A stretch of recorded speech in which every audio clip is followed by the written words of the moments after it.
They say every American town has one house that doesn't quite fit. The kind of place people pass by without looking directly at it because something inside feels wrong. In the small town of Ashbury Hollow, that house sat at the end of a gravel road that locals stopped driving down decades ago.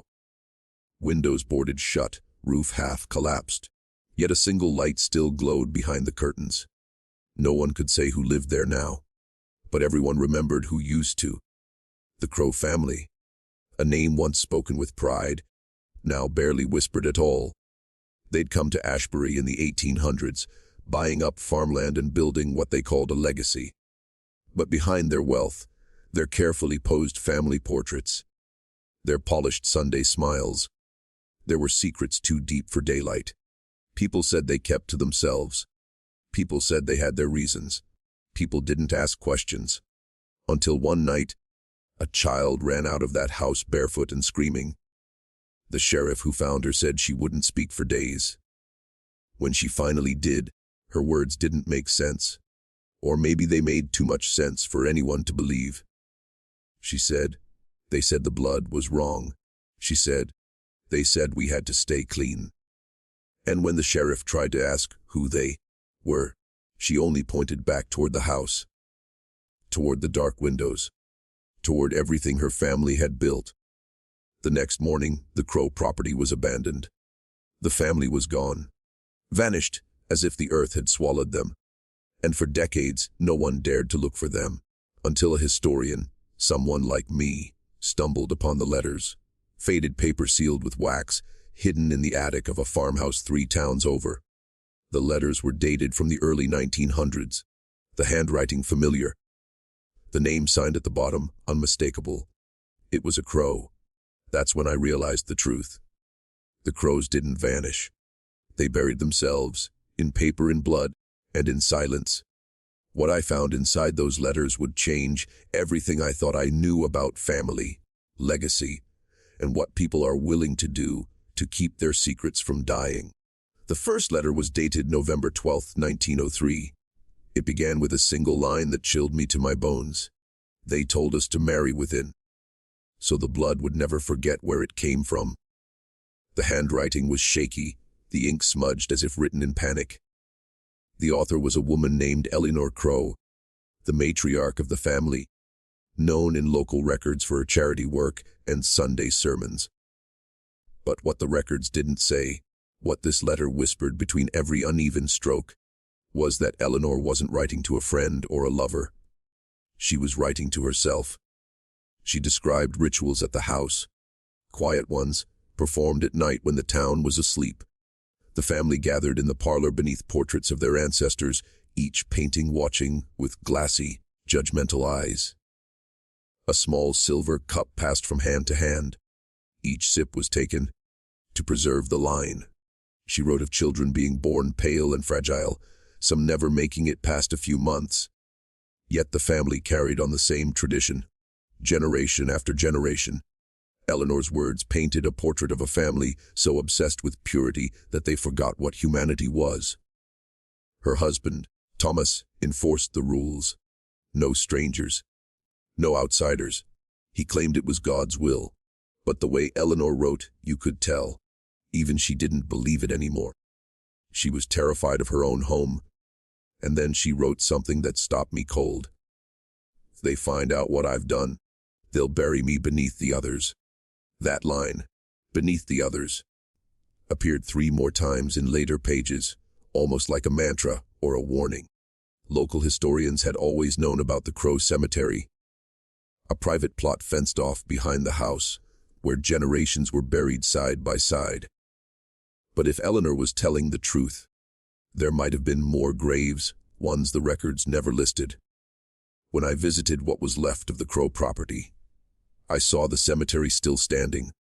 The tombstones were cracked, the names half erased. But there were fresh indentations in the ground, subtle, unnatural, like the earth had been disturbed recently. And that's when I realized maybe the Krowes weren't done keeping secrets after all. The second letter came weeks later, December 3rd, 1903. It was shorter, more frantic, the ink pressed so deep into the paper it almost tore. Eleanor's words were different this time. There was no calm reflection, no rational voice, only fear. She wrote, "Thomas knows. He found the lock of hair I hid. At first, I didn't understand. A lock of hair. Then I found the next line. It wasn't from our kind." That phrase, "or kind." It kept appearing again and again in the Krowe letters. I started to piece it together. The Krowes didn't just guard their bloodline out of vanity or pride. They believed their lineage carried something sacred or cursed, and any attempt to dilute it was an act of betrayal. Eleanor's tone shifted from terror to guilt. She confessed to meeting someone, a farmhand from outside Ashbury, a man named Caleb. He had come to help with repairs after a storm. The two had fallen in love quietly, carefully, the way people do when they know it could destroy them. She called him the first breath of clean air I'd had in years. But when her husband discovered the affair, something changed in that house. Thomas wrote nothing himself, no records, no journals. But his actions were all over the property. In the cellar, there were hooks driven into the walls, chains rusted into the floor, and above them, carved into the wood, the initials CM, Caleb's initials. Eleanor's last words in that letter read, "I hear him beneath us. Every night I hear him still." That line haunted me for weeks. I tried to convince myself it was metaphorical. Grief, guilt, the madness of isolation. But the deeper I went, the harder it became to tell what was imagination and what was evidence. Local rumors said that during the winter of 1904, the Krowes closed their doors entirely. No one saw them at church. No one heard from them at the market. Smoke stopped rising from the chimney. But late one night, a farmhand on a neighboring property reported hearing screams carried across the snow. He said it sounded like a woman crying for help, and a man praying in another voice, louder, faster, until the sound stopped. He never reported it, because in Ashbury, the Krowes weren't questioned. They were feared. The third letter wasn't found in the attic like the others. It was hidden inside a Bible, wedged deep between the pages of Leviticus, as if Eleanor wanted God to be the one to read it. The date was gone, ink smeared by water damage, but what remained was unsettling. It began with only one sentence. I dug where he told me not to. The rest was fragmented, the handwriting shaking apart into madness. She spoke of a noise. A pulse in the floorboards, she called it. Something that made the lamps tremble when she tried to sleep. She wrote that Thomas no longer spoke to her in words, only in prayers, and that their children had started whispering things she didn't understand, phrases in a language she swore she'd never taught them.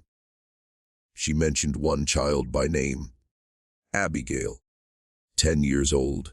Eleanor said Abigail had begun waking up with dirt under her nails, though her room was spotless, her window nailed shut. When Eleanor asked what she'd been doing, Abigail simply smiled and said, I was talking to Caleb. That's when I realized Eleanor didn't just bury guilt. She buried a body. And from the sound of it, the family didn't let it rest.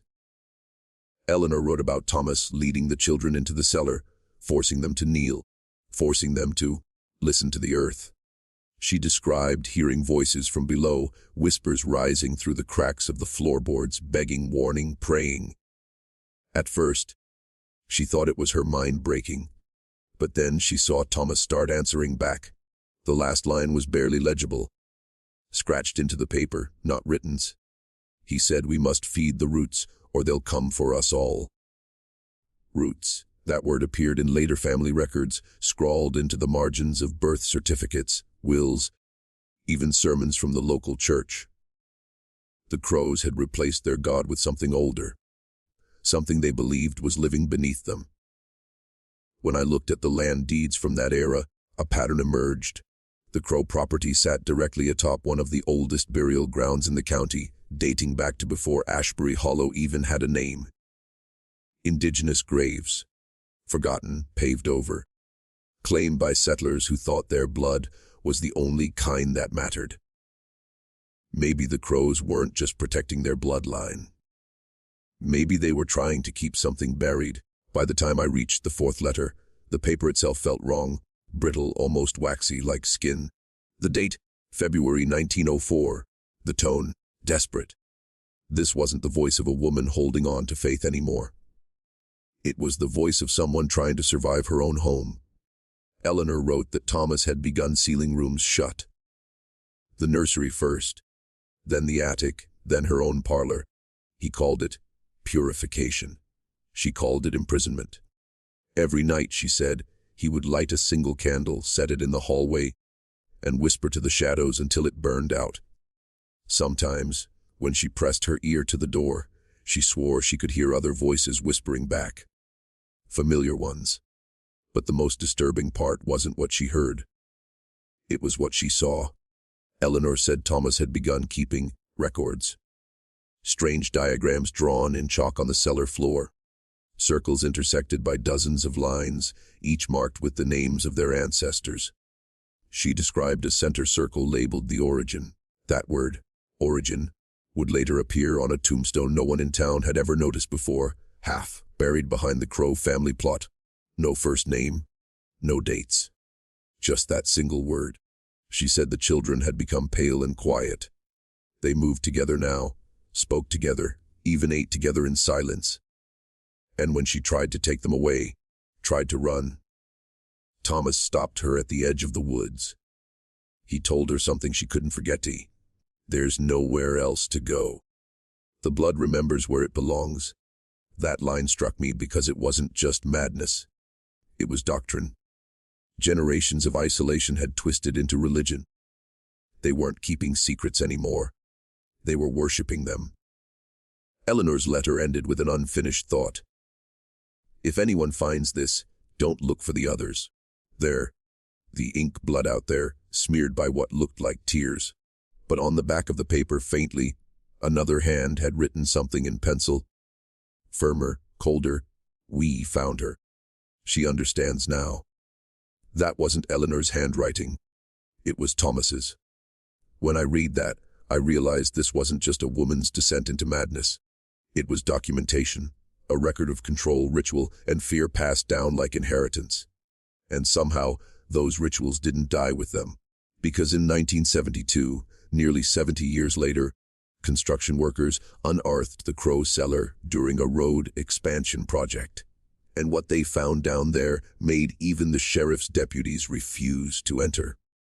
They said it smelled like wet iron and rot the moment they broke through the concrete. Beneath the Krowe house, the workers uncovered a hidden chamber, smaller than a cellar, more like a vault.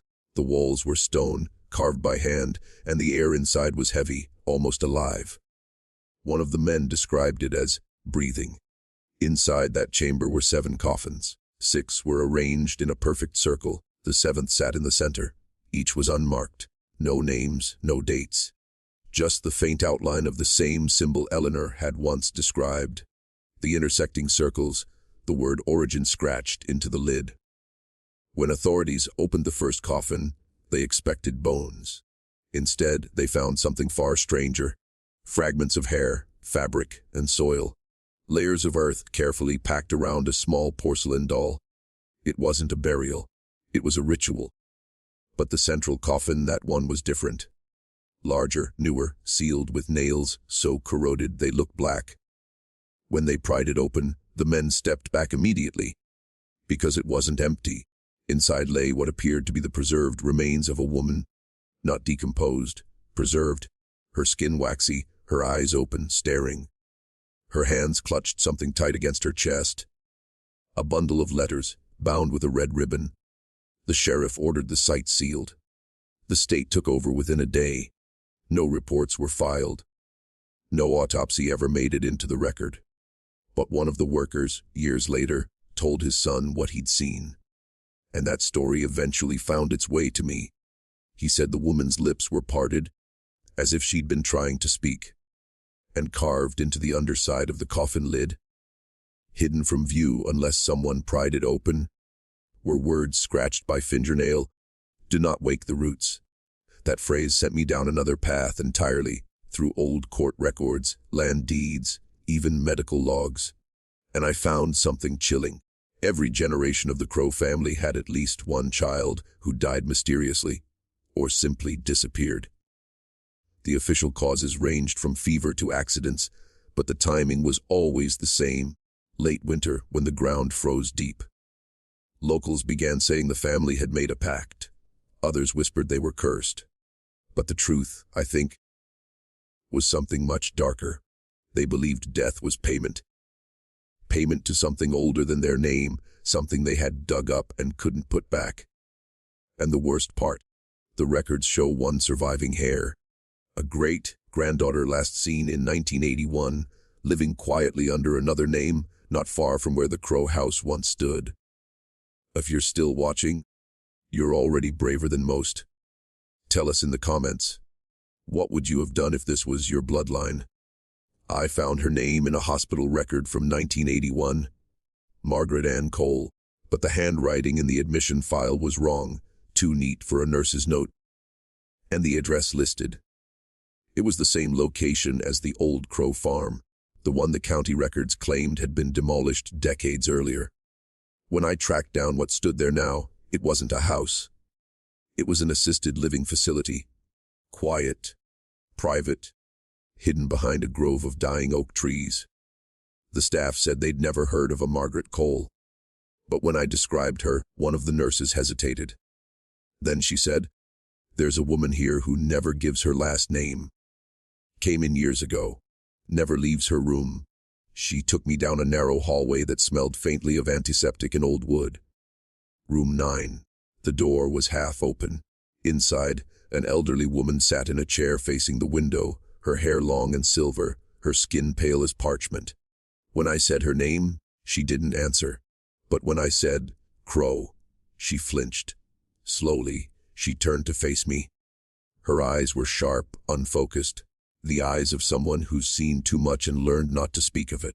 On her nightstand was an old photograph, a family gathered in front of the Krowe house, dressed in black.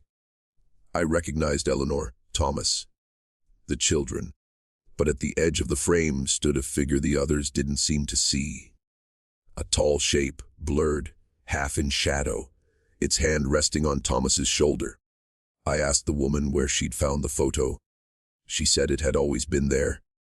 Then, almost whispering, she said, "You think it's over because the house is gone, but it's not the house that remembers. It's the blood." Her voice was so quiet I had to lean closer to hear her. She went on, "They made promises under the floor. They planted him, and he grew. Every year they tried to feed the roots, but when they stopped, he started taking his own." Before I could ask what she meant, she turned her gaze toward the window, the trees outside bending slightly though there was no wind. She said, "You can hear it when it's hungry." And then she smiled, just barely, a tired, knowing smile.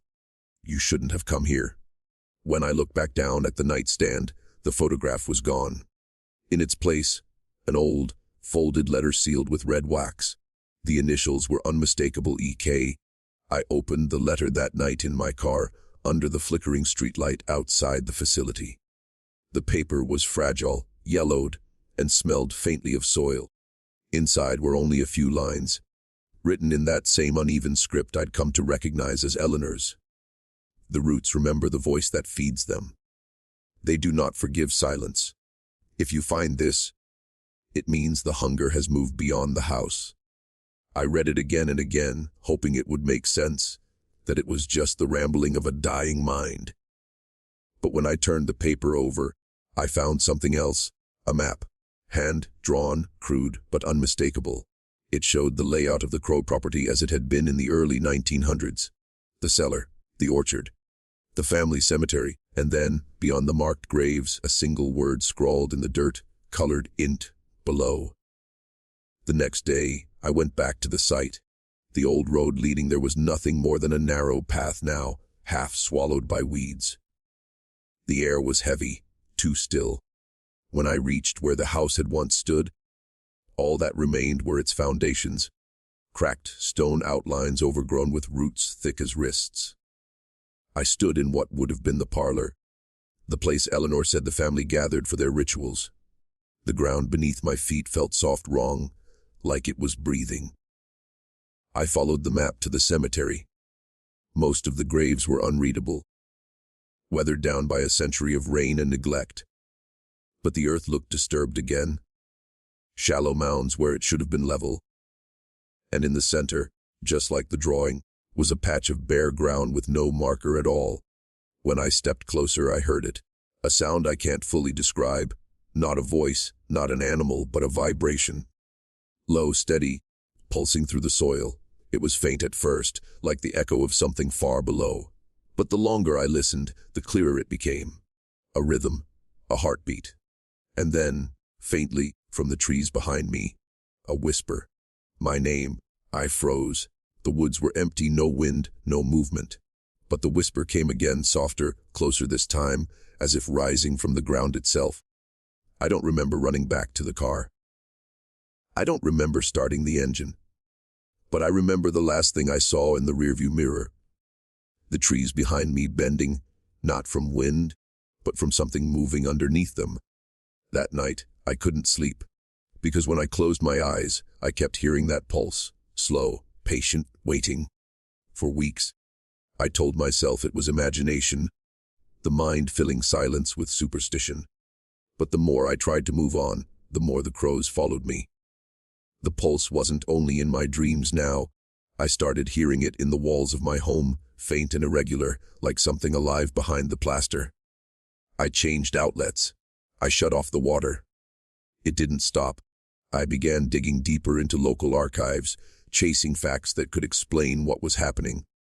That's when I found the Ashbury Parish record, 1836, predating the Krowe's arrival. It mentioned a clearing ritual, performed by settlers to purify the land of the dead who would not rest. They had disturbed an indigenous burial ground and believed the spirits beneath the soil cursed the living. Their solution was brutal: burn the graves, salt the earth, and build a home over the ashes. That home became the Krowe estate. Eleanor hadn't created the darkness. She had inherited it. The curse, the rituals, the obsession with keeping the bloodline pure. It was never about pride. It was about containment. The Krows weren't guarding their blood from the world. They were binding something inside it. There's a line in one of the later letters, one that used to make no sense to me. It said, "When the blood runs thin, the earth will thirst again." I thought it was poetry madness. But if every generation lost a child in late winter, if every death was a form of payment, then maybe that wasn't metaphor. Maybe it was a warning. When I returned to the Krowe land a second time, I brought recording equipment. I set the microphone on the ground, directly over that unmarked patch in the cemetery. For 20 minutes, there was nothing, and then faintly a sound, not wind, not static, a slow, deliberate thud, then another, and another. It was rhythmic, almost human. When I played the recording back later that night, I turned the volume all the way up. After the third pulse, you can hear something else underneath. A voice, muffled and strained. 3 words, barely audible but unmistakable. "Let me grow." That was the last time I stepped foot in Ashbury Hollow. But even now, sitting hundreds of miles away, sometimes I swear I can still feel the floor move beneath me. A soft tremor, slow, steady, familiar. And when it happens, I don't breathe. Because deep down, I know it isn't the ground that's moving. It's the roots. A few days later, a package arrived at my door. No return address. No postage stamp. Just my name, written in that same narrow, deliberate handwriting I'd seen on the Krowe letters. Inside was an old reel of film, sealed in a tin canister streaked with rust. No note. No explanation. I shouldn't have watched it. Every instinct told me not to. But curiosity, that terrible human weakness, always wins in stories like these. The reel began with silence. Grainy black and white footage, filmed sometime in the 1950s, judging by the clothing. The image flickered, shaking slightly. A family stood in front of a farmhouse. Children laughing, a woman smiling, older, but unmistakable. Eleanor Krowe's eyes, alive again in another generation. Then the camera shifted. Someone was filming the ground. No faces, just earth. The lens lingered on the base of an old oak tree. Its roots jutted from the soil like ribs. The film jumped suddenly. Spliced frames, maybe cut to hide something. But one image lingered too long to ignore a pair of bare feet, half buried, unmoving. After that, the footage became chaotic. Quick flashes of faces in the dark. Someone whispering prayers backwards. A man holding a candle, eyes wide, mouthing words that didn't sound like any language I knew. Then, the screen went white. At the end of the reel, there was only one frame of text, burned into the film. Never died. He just learned to wait. I replayed it again and again, trying to find meaning, trying to prove it was fake. But every time I did, something strange happened. The same low pulse returned through my speakers, faint and slow, syncing perfectly with my heartbeat. Later that night, I noticed dirt under my fingernails. I hadn't been outside. My shoes were clean, my floor spotless. Still, there it was. Black soil, the same color I'd seen caked around the graves in Ashbury Hollow. And when I looked in the mirror, for a moment, just a moment, I saw someone standing behind me. Not a reflection, not a shadow. A tall, blurred shape, its hand resting on my shoulder. I turned. Nothing. But the air was heavy, thick with the scent of earth. It took hours for the shaking in my hands to stop. When I finally sat down, I opened my notebook and wrote one final entry. The Krows didn't hide their secret from the world. They planted it, and maybe it's still growing.